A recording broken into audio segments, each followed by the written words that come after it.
Good morning, everyone. My name is Luis. I'm going to give you a virtual tour of the Center for Interactive Research on Sustainability at UBC. First of all, I want to welcome you to the center at UBC. Well, I see some of our international audience from, so for the benefit of the international audience, UBC is a top-notch university in the east coast of Canada. Today, I'm going to focus on sustainability and the design of the center. This building was built in 2011 and it is a Platinum certified building. I will explain what LEED is. LEED is LEED and it stands for Leadership in Energy and Environmental Design. So this is a system that is similar to a checklist that measures the building performance. For example, material choice or the way that it focuses on its inhabitants. There were four levels of this certification system, starting with certified, silver, gold, and platinum. The building we are in today is platinum, which is the highest level, and every single new building at UBC needs to be or aims to be at least LEED Gold, which is one level below. Another thing I will be talking about as we go through this building is the idea that this building is a living lab at UBC. So that means we are testing out our buildings with students, staff, and the faculty so that all of those ideas and research can be pushed out into the city, which is Vancouver eventually. All right, follow me. Now we are standing inside the building at the atrium. So I will just start by asking everyone a quick question. What are some of the elements that you notice in this building that are different from the buildings that you see at your universities? Yes, we use a lot of wood. So I will be focusing on the columns that are made of wood. We use a very specific kind of construction, which is called heavy timber construction. We do have some concrete in this building, as you can see below the staircase over there, as well as some of the columns inside the auditorium.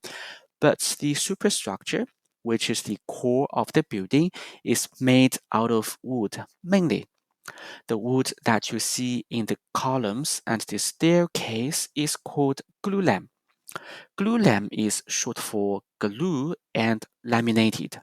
So if you look closely, you will see that we have smaller pieces of wood glued together and laminated at very high pressure to make a strong element, building element. So the columns that we see here are a little bit larger than what the building codes say it should be. Another thing that is very important to talk about when we talk about glulam is its strength. Compared to concrete, we know that wood tends to be quite soft, but when you apply this specific kind of technique, it becomes a lot stronger than concrete. I probably know what you are thinking. You might be wondering, why not concrete? Why is it better to build with wood? As some of you may have already figured, British Columbia and Alberta have a very large forestry industry, which means we can source our material from very close by. On top of that, wood is produced by trees, and what can trees absorb? CO2, right? So when we turn wood into columns or staircases, the CO2 can remain in the wood. You can think of this building as a storage of all that CO2. You actually can find 600 tons of carbon stored in this building. Another thing I want to mention is that when building with wood, we can build in modules in units. So when this building stops fulfilling its purposes, we can disassemble and use the material to build another one. Now let's shift gear and talk about the lighting. Another thing that you may have already noticed is the glass behind you. What we are doing here is harvesting daylight. It allows us to spend less energy when we are lighting up this space. But when we do need to light it up artificially, then we use LED lighting. And at the same time, for people who spend time in this building, having natural light is a lot better for their well-being. And I believe many of the Vancouverites can relate to that. So, guys, we have already talked about the wood structure and the lighting. Now, let's talk about ventilation. How do we bring in cool air into the atrium? We rely on a very passive low energy system, which involves air coming in through doors and windows. And as the air circulates around the atrium, it will warm up because people are around and the air can rise all the way to the very top and access the building. So it requires very little energy because we are not doing any air conditioning or any fans, and it relies on the opening and closing of the windows. I always like to think that this building breathes for itself because there are about 3,000 sensors that measure temperature, motion, and CO2 levels. And those sensors will then communicate with the little engines below the windows, which can automatically open the window when it gets too warm.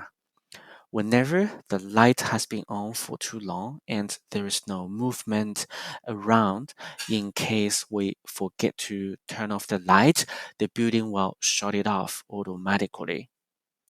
Let's talk about the floor. Can anyone take a guess what kind of material this is? Any guesses?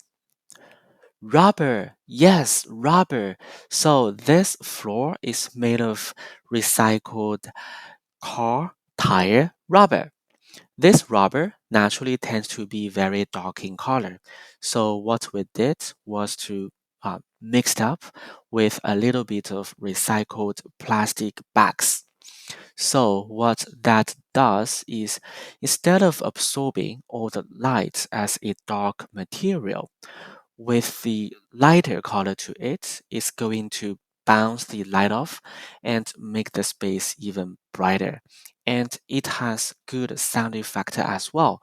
So when people are walking around, the noise is a lot less compared to wood floors or ceramic tiles.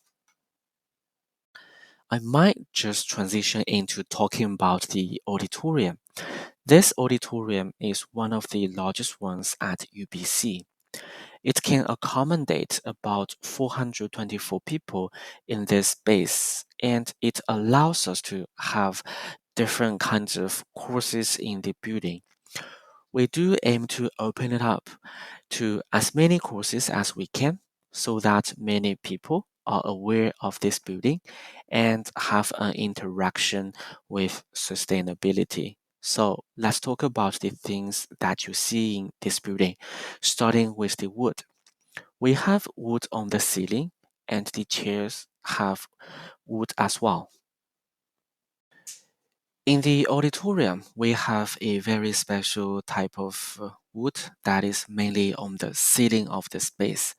We source that wood from a very special tree that had been infected by a little insect, which is known as the mountain pine beetle. What happens is that it lands on the tree It lays eggs and it brings fungus with it. So the beetle and the fungus kill the tree by starving it to death. What happens when the tree dies is that it dries up. Nowadays, we have drier summers and more fires around the area. And I believe you have heard a lot about the wildfires every summer in British Columbia. So, this beetle infestation contributes to the fire around British Columbia. What we want to do is to get in before the tree becomes dry and before a fire starts. We want to harvest that wood and make it into ceiling elements. You can differentiate the that type of wood by its color. Sometimes a little bit gray, sometimes a little bit blue, because of the treatment the wood undergoes to get rid of the infestation. We didn't use the wood to build columns simply because the wood had been infected in different ways. But research now is shifting towards using the infected wood to build structural elements. Now, research has developed and we are able to use that specific wood to build stronger things.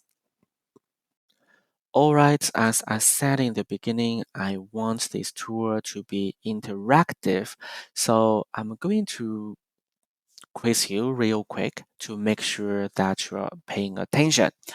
Can anyone list the 3 reasons why building with wood is better than building with concrete? I heard many different answers, so let me recap. Number 1, a wood building is beneficial for people's general well being. Second, it is much more environmentally friendly. Third, a wooden building is flexible. Thank you so much for paying attention. Now let's move into the cafeteria.